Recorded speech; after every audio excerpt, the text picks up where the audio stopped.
नमस्कार दर्शक बंधु मु लकी आपण मान स्वागत करुच्ची बीआर मूवीज प्रस्तुत ओडिशार प्राचीन परंपरार ए ओडिया पाला आमर ये झरका कार्यक्रम।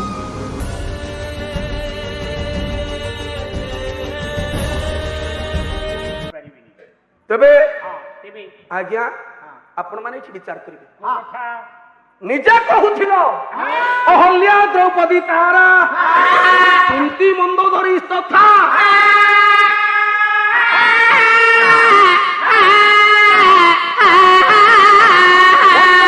स्मर नित्य महापात कोणासर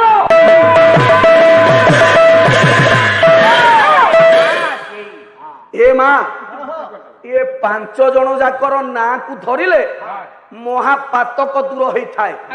जदि ये कथा सत्य सामान्य स्वार्थ लालसारे सामान्य स्वार्थ को आधार करी निजर पितृदेवंक निकटरे देथिबा सत्य कथा शपथ को रक्षा करबा को जाई मां से दिन द्रौपदी एते तल को खसी गले। द्रौपदी कहउछती मो बापांक निकटरे मु सत्य करिछि कौरव सहे भाईंकर विनाश न हेबा पर्यंत मो मन शांति हबनी। तुमे जदि ये कौरव सहे भाई की मारी दब ताले मु तुमर होई जिबी। द्रौपदी कोन मा गोटाय बेसिया हो बाबू हो ओ बाबा पाला गाउछ टिके कथाटा मुंडू को नौछ ना खाली सेमिति गाई गउछ अरे मोबाइल देखाई दउचंती सब रेकर्डिंग कर नै जाउछ बाटी गना। द्रौपदी कोन स्वार्थवादी थिले नहीं हो एया तुम पाला सत्य को रक्षा करबा को जाई की से आउ जण को निकट निज को देई दो बिक्री कर दवा पई चाहिले तुमे पूरी रहछ कथाटैया ना। द्रौपदी कौन चिंता करथिले से दिन कथाटा से दिन द्रौपदी एतिकी रे संतोष होई रही नथिले ना काहे की द्रौपदी चिंता करिथिले जदि एमान को कौरव सहे भाई को मारिबा को कहे ये ब्राह्मण निश्चित भाव रे सेठी मृत्युवरण करिवो ये ब्राह्मण मरिबो तेणु मोर आउ ताकू विवाह करिबार नाही मुळु माइले जीव सरी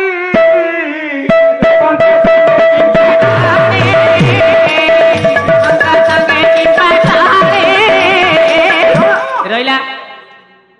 द्रौपदी चिंता कले एमिति गोटाए उपाय अवलंबन करिबी जो थरे कि से मरिबो नहीं होय तो सेदिन ब्राह्मण संता ये ब्राह्मण चलिला मालो ये ब्राह्मण नुह ये गोटाए छद्मवेशी ब्राह्मण छद्मवेशी ब्राह्मण पहुंचिला कौरव सभारे दुर्योधन को गोटाए कथा कहिदला कहला हे दुर्योधन आज पांडव पांच भाई कर विनाश करबा को आसीछि मु सर्वनाश करि देबी जानिछ आज द्रौपदी निकटरे कथा करि आछि द्रौपदी को मु विवाह करिबी ओए तो से दिन दुर्योधन खुशी हे गला अच्छा जाओ एते बड़ कथाटा ताले खुशी हे जाई दुर्योधन कहला थरो कोन मागु छु माग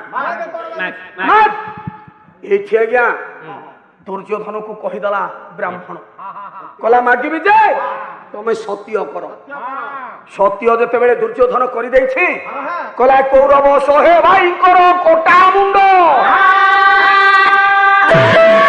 रहिला। चमकी पड़िला दुर्योधन धरिला खड्ग कहला हे ब्राह्मण आज एठी तोते विनाश कर देबी जते बेले खड्गटा ऊपर को उठै छी जेमिति उठै छी सेमिति ठिया है छी ये ब्राह्मण मंत्र मंत्र करि दै छी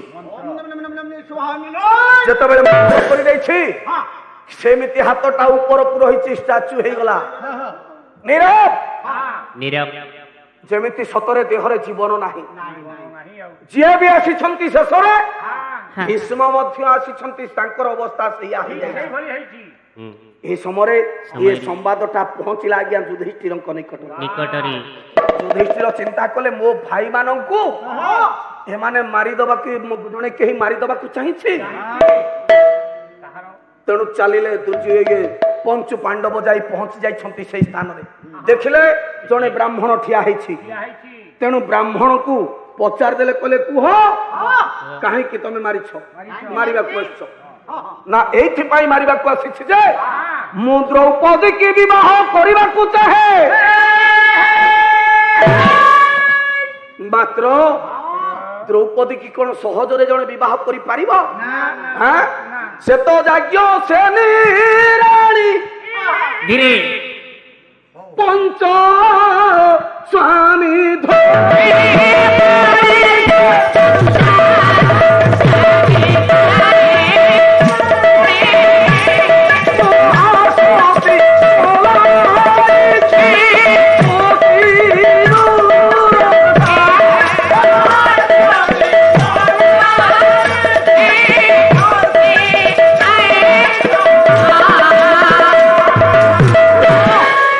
महासती द्रौपदी पांच स्वामी को नहीं घर करिछि मात्र महासती पतिव्रता पति अनुरक्ता ही जाइछि कारण पंच स्वामी को नहीं घर करिथिले मध्य तार सतीत्व बजाय रखिछि से स्वामी कर पाद तळे हां काय मन वाक्य को बिक्री करि दैछि तबे युधिष्ठिर समेत भीम अर्जुन वे तो से दिन ए ब्राह्मण को मारिबा पाई जाइछंती से माने मध्य स्थान हो जाइछंती कृष्ण जानिले कृष्ण आसी पहुंची गले जते बेले कृष्ण पहुंची जाइछंती कृष्ण को देखि दला निर्वातक बच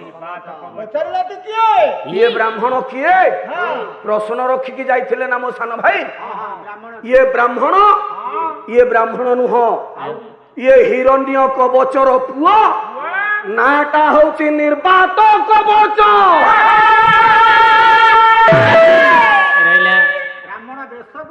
ब्राह्मण वेश को धारण करिथिला कारण कृष्णଙ୍କ ऊपर ये प्रतिशोध नबा पाई चाहिथिला चिंता कला पांडव मानଙ୍କ ऊपर जदि मु अत्याचार आरंभ करे वे तो कृष्ण निश्चित आसीबा तेणु कृष्णଙ୍କ ऊपर ये प्रतिशोध नबा पाई सदिन निर्वात कवच नाटक रचना करिथिला हिरण्य कवच को विनाश करिथिले प्रभु कृष्ण पितृहंतार प्रतिशोध नबा पाई सदिन निर्वात कवच आसी पहुंचीथिला आ सेठी भगवान को जते बेले देखि दैछि भगवान कर रूप लावण्य रे विमुग्ध हो जाई सेदिन हुए तो निर्वात कवच भगवान कर पाद तले पड़ी जाइथला कहला प्रभु मोते आपण आज विनाश करंतु मु मरिबा को चाहे कहले ता पूर्वरु जो मान को तमे स्थान करि दैछो से मान को तमे पूर्व अवस्था को फेरे आनो समस्त को पूर्व अवस्था को फेरे आनिबा परे देखै दला मुंड निर्वात कवच कहला प्रभु मोते आपण आज विनाश करंतु किंतु ता पूर्वरु जहा को आपण मारी छंती निज शरीर रे धारण करी छंती सेही भली मोते आपण मारंतु आ दक्षिण बाहु रे कवच रूप रे धारण करंतु एतिकिरे सरी जाइछे जे तांको विषय सरीला तांको विषय वस्तु परिसमाप्ति नाही निर्वात कवच तबे एठु आरंभ हबो आम विषय वस्तु देखिबा मां माने तुमरी पानक पई गोटाए सुंदर कहानी रखिछि चित्र कहानी तबे मंगलाचरण श्लोकटिए पाठ करिछि हरिण जस्य अगर भस्य तस्य अगर भस्य जो रिपु और भस्य जो कन्या सा कन्या पर दो भव हरिण की चंद्र जहांकर गर्भरु संभूत होइछंती से होचंती सागर गर्भर मालो जी शत्रु पर्वत पर्वतर पर्वत किए आपण मानकर कवि हेले कालिदास काव्य होची कुमार संभवम ମହାକାବ୍ୟ କୁମାର ସମ୍ଭବମର ପ୍ରଥମ ଶ୍ଲୋକ ଆସିଲା ଶ୍ଲୋକ ପ୍ରମାଣ ଦଉଛନ୍ତି ଏ ପର୍ବତ କିଏ ଅସ୍ତି ଉତ୍ତର ସ୍ୟାନ୍ଦିଶି ଦେବତାତ୍ମା ହିମାଳୟ ନାମ ରଗାଧିରାଜ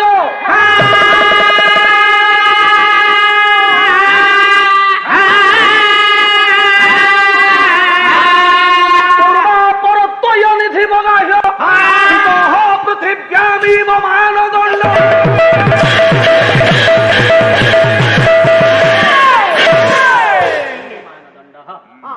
ଅସ୍ତି କହିଲେ ଅବସ୍ଥିତ କୋଉଠି ଉତ୍ତର ସ୍ୟାନ୍ଦିଶି ଭାରତର ଉତ୍ତର ଦିଗରେ ଯିଏ ଅବସ୍ଥାନ କରିଛନ୍ତି ହିମାଳୟ ନାମ ନଗାଧିରାଜ ହିମାଳୟ ନାମକ ନଗ ମାନଙ୍କର ଅଧିରାଜା ନଗ କିଏ ନଗ କହିଲେ ଆଜ୍ଞା ପର୍ବତ ପର୍ବତ ମାନଙ୍କର ଅଧିରାଜା ହିମାଳୟ ତେବେ ବିନ୍ଧ୍ୟାଚଳ ଅଛି ହିମାଚଳ ଅଛି ନାଇଁ କେତେ ବଡ ବଡ ପର୍ବତ ଅଛନ୍ତି ହିମାଳୟକୁ କାହିଁକି ରାଜା କରାଗଲା ସିଏ ଗୋଟେ କଥା ରାଜା କଲା କିଏ ଆଉ ଗୋଟାଏ ଶ୍ଲୋକ ଆଣୁଛି ଯଜ୍ଞାଙ୍ଗ ଜନିତ୍ୱମ ବେକ୍ଷଜସ୍ୟ ଆରଂ ଧରିତ୍ରୀ ଧରଣଂ କ୍ଷମଂ ଚ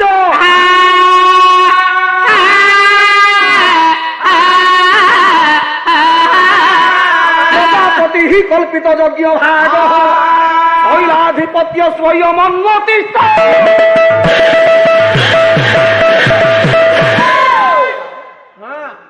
ତେବେ ଯଜ୍ଞାଙ୍ଗ ଜନିତ୍ୱମ ବେକ୍ଷଜସ୍ୟ ଯଜ୍ଞର ପ୍ରତ୍ୟେକ ଉପକରଣ ଗୁଡାକ ମାଲ ଯାହାଙ୍କ ବକ୍ଷରେ ଗଚ୍ଛିତ ହୋଇ ରହିଛି ପ୍ରଜାପତି ପ୍ରଜାପତି କି ବୈଦପତି ବ୍ରହ୍ମା ବ୍ରହ୍ମା ଚିନ୍ତା କଲେ ସସାଗରା ଧରା ମେଦିନୀ ପରିଭ୍ରମଣ କରିସାରିବା ପରେ ଦେଖିଲେ ହିମାଳୟ ପର୍ବତରେ ତାଙ୍କର ଯଜ୍ଞର ପ୍ରତ୍ୟେକ ଉପକରଣ ଗୁଡାକ ଗଚ୍ଛିତ ହେଇଛି ସେଥିପାଇଁ ବ୍ରହ୍ମା ହିମାଳୟ ପର୍ବତକୁ ରାଜା କରିଦେଇଛି ଏଇ ପର୍ବତ ରାଜ ହିମାଳୟଙ୍କର କନ୍ୟା କିଏ ମା ପାର୍ବତୀ ପର୍ବତ ଛୁଆ ଜନ୍ମ କଲାଣି ପର୍ବତ ରାଜଙ୍କର କନ୍ୟା ମା ପାର୍ବତୀ ହୁଏତ ମା ପର୍ବତର କନ୍ୟା ଦକ୍ଷ କହୁଛି ପର୍ବତ ଛୁଆ ଜନ୍ମ କଲେଣି ନାଇଁ ରେ ଦକ୍ଷ ଇଏ ପର୍ବତ ହିମାଳୟ ପର୍ବତ ଇଏ ହିମାଳୟ ପର୍ବତ ଦେଶରେ ଜଣେ ରାଜା ଯାହାଙ୍କର ନାଁ ହଉଛି ଆଜ୍ଞା ହିମବନ୍ତ ମା ହିମବନ୍ତ ଇଏ ହିମବନ୍ତଙ୍କର ଜଣେ ଝିଅ ଯାହାଙ୍କର ନାଁ ହଉଛି ହୈମବତୀ ମା ପାର୍ବତୀଙ୍କର ପ୍ରଥମ ନାଁଟା ହଉଛି ହୈମବତୀ ଯେମିତି କି ଆପଣ ମାନେ କଟକରୁ ଗୋଟାଏ ବୋହୂ ଆଣିଥାନ୍ତି ଶାଶୁ ବୋହୂର ନାଁ ଧରି ଡାକେ ନା ମା ଶାଶୁ କେବେ ବୋହୂର ନାଁ ଧରି ଡାକେ କଣ ଡାକେ କଟକରୁ ଯଦି ବୋହୂ ଆଣିଥାଇଲ କଟିକି ଆଣି କୁଆଡେ ଗଲୁ କି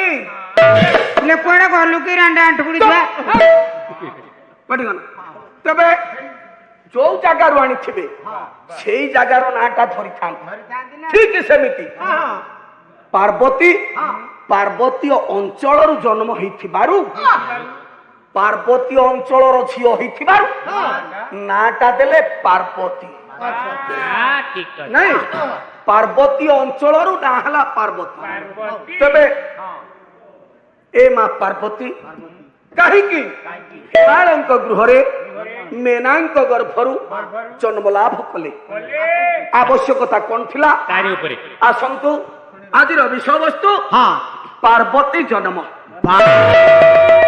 ଆଜିର ବିଷୟ সেই মা পার্বতী আজির এই পবিত্র অবসরের রুণ্ডিভূত আবাল বৃদ্ধবনী তাঙ্কর সর্বারিষ্ট খণ্ডন করি মনোভীষ্ট পূর্ণ করন্তু এই অনুষ্ঠানকে দীর্ঘজীবী করন্তু বাবা কপালেশ্বরঙ্কর অপার করুণারু এ গ্রাম এমিতি ସବୁଦିନେ ହସି ଉଠୁଥାଉ କାହାରି ଘରେ ଦୁଃଖ ନ ରହୁ କାହାରି ମନରେ ଅଶାନ୍ତି ନ ରହୁ ସମସ୍ତଙ୍କର ହଁ। ଚଲା ପଥରେ ପୁଷ୍ପ ବୃଷ୍ଟି କରିଦିଅନ୍ତୁ। ଆହା। ବୋଲ ମନ ମୁକ୍ତ କଣ୍ଠେ ଆନନ୍ଦ ଏକ ବାର। ହରି ବୋଲ ହରି ବୋଲ। ଜୟ କୃଷ୍ଣ ଦୀନ ବନ୍ଧୁ ନବ ଜଳଧର।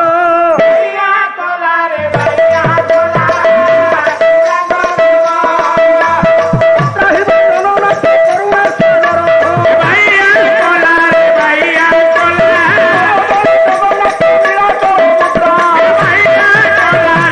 ବିରାଟ ମୁଦ୍ରା।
পরমার্চনীয় বিদগ্ধ কলা প্রেমী শ্রোতৃবর্গে বিষয়বস্তুটি আরম্ভ করেছি। মাল যাহার মনোভাবটা যেমিতি ভগবান তা পাই ফলটা ঠিক সেমিতি রখিথাନ୍ତି নাই। তবে আসন্তু দেখিবা এইভଳି এক মনোভাবକୁ নেই এক বিষয়বস্তু নাই। সেদিন স্বর্গপুরে চালিছি গোটাଏ আলোচনার সভা। আলোচনার সভা আজ্ঞা ଆଉ ସଭାରେ ସଭାରି ଗୋଟାଏ କଥାର ଆଲୋଚନା ଚାଲିଛି। କଣ ଆଜ୍ଞା ସେ ଆଲୋଚନା? ଆଁ? ଦେବତାଙ୍କ ମଧ୍ୟୁ କେହୁ ବଡ଼ ଦେବତା।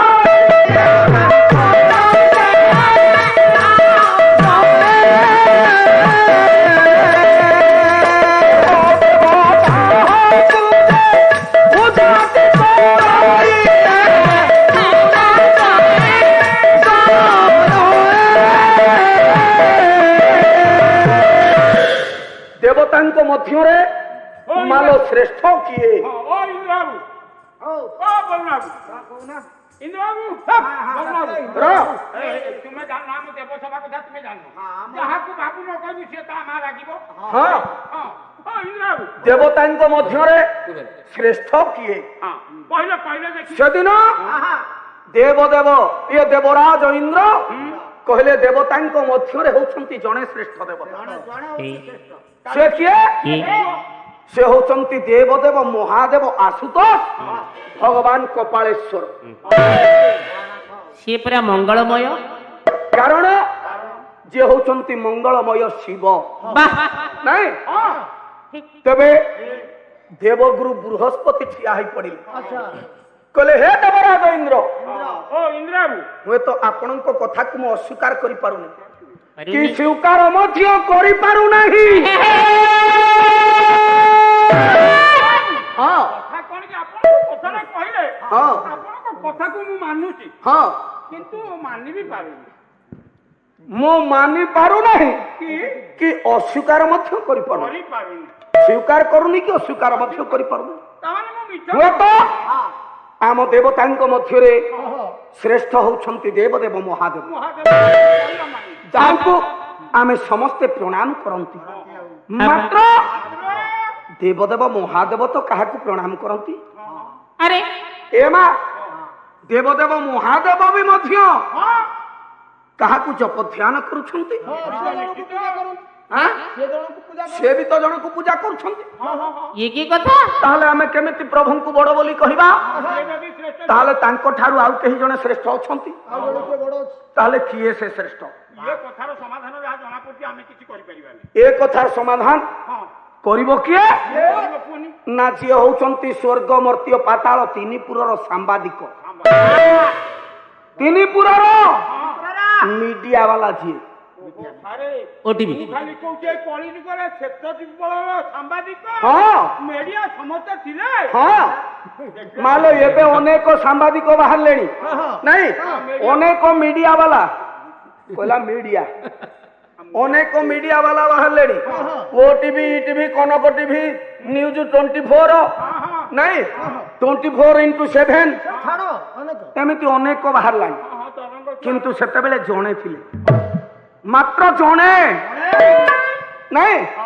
ସେ ଜଣକ ପାଖରେ ଆଜ୍ଞା ସବୁ ସମ୍ବାଦ ହଁ ଗୋଚର ହେଇଯାଉଥିଲା। ସେ ନନସେନ୍ସ କି ହେ ରହ, ପାଗଳଟେ ଆଉ। ସେ କିଏ ଜାଣିନ? ଏଡେ ବଡ ପାୱାରଫୁଲ ଲୋକଟେ ସେ ହଉଛନ୍ତି ଦେବଜ୍ୟୋତି ଦେବର୍ଷି ନାରଦ। ଇରେ ବାବା ଠିକ କହିଲେ କେବଳ ଜଣେ ଏ ପ୍ରଶ୍ନର ସମାଧାନ କରିପାରିବେ, ସିଏ ହଉଛନ୍ତି ଦେବର୍ଷି ନାରଦ। ତାଙ୍କ ବ୍ୟତୀତ ହୁଏତ ଆଉ କେହି ଏ ସମାଧାନ କରିପାରିବେ। ନା ନା ତାହେଲେ ଦେବର୍ଷି ନାରଦଙ୍କୁ ଡକାଯାଉ। ଏହି ସମୟରେ ଦେବର୍ଷି ନାରଦଙ୍କର ଆଗମନ ହେଇଛି। ନାରାୟଣ କେମିତି ନାରାୟଣ। ଭାବରେ? ହାଁ?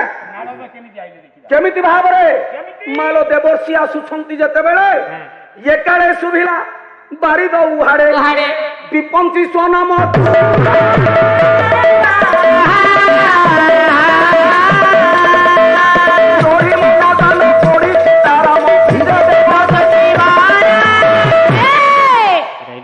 ଦେବର୍ଷି ନାରଦ ଯେତେବେଳେ ଆସୁଛନ୍ତି ବୀଣା ବାଦନ କରି କରି ମହତି ବୀଣାକୁ ବାଦନ କରି କରି ଦେବର୍ଷି ନାରଦ ଆସି ପହଞ୍ଚି ଯାଇଛନ୍ତି।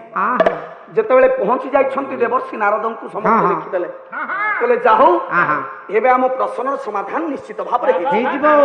ଯାହା ଅପେକ୍ଷାରେ ଆମେ ଥିଲେ ହଁ ସିଏ ଆସିକି ପହଞ୍ଚି ଗଲେଣି ଆଉ। ତେବେ ଦେବର୍ଷି ନାରଦଙ୍କ ନିକଟରେ ସମସ୍ତେ ଉପଗତ ହେଇଗଲେ। କହିଲେ ଦେବର୍ଷି ତୁମ ଅପେକ୍ଷାରେ ଆମେ ସ୍ୱାଗତ ନାଇଁ, ଏ ଦେବସଭାକୁ ଆଜି ତୁମର ସ୍ୱାଗତ। ବାବା ଆମେ ଆପଣଙ୍କ କଥା ଚିନ୍ତା କରୁଥିଲୁ, ହଁ। ଯାହା ହଉ ଆମ ମନ ଭିତରୁ ପାଶୋରି ନଉ ଆପଣ ଆସିକି ପହଞ୍ଚିଲେ। ଆଚ୍ଛା ଆଚ୍ଛା, କଣ କହିବାକୁ ଚାହ? ଆପଣ ଆଗେ ବସନ୍ତୁ। ହେ ଦେବଗଣ, ହଁ ମୁଁ ଆସିଛି ହଁ କାରଣ ମତେ ଯିଏ ଯୋଉଠି ସ୍ମରଣ କରେ ହଁ ମୁଁ ତତ୍କ୍ଷଣାତ ସେ ସ୍ଥାନରେ ଉପଗତ ହେଇଯାଏ। ଯେତେବେଳେ ଦେବଗଣ ମତେ ସ୍ମରଣ କରିଛନ୍ତି ମୁଁ ନିଶ୍ଚିତ ଭାବରେ ପହଞ୍ଚିଛି। ମାତ୍ର ମତେ ସ୍ମରଣ କରିବାର ଅଭିପ୍ରାୟଟା କଣ?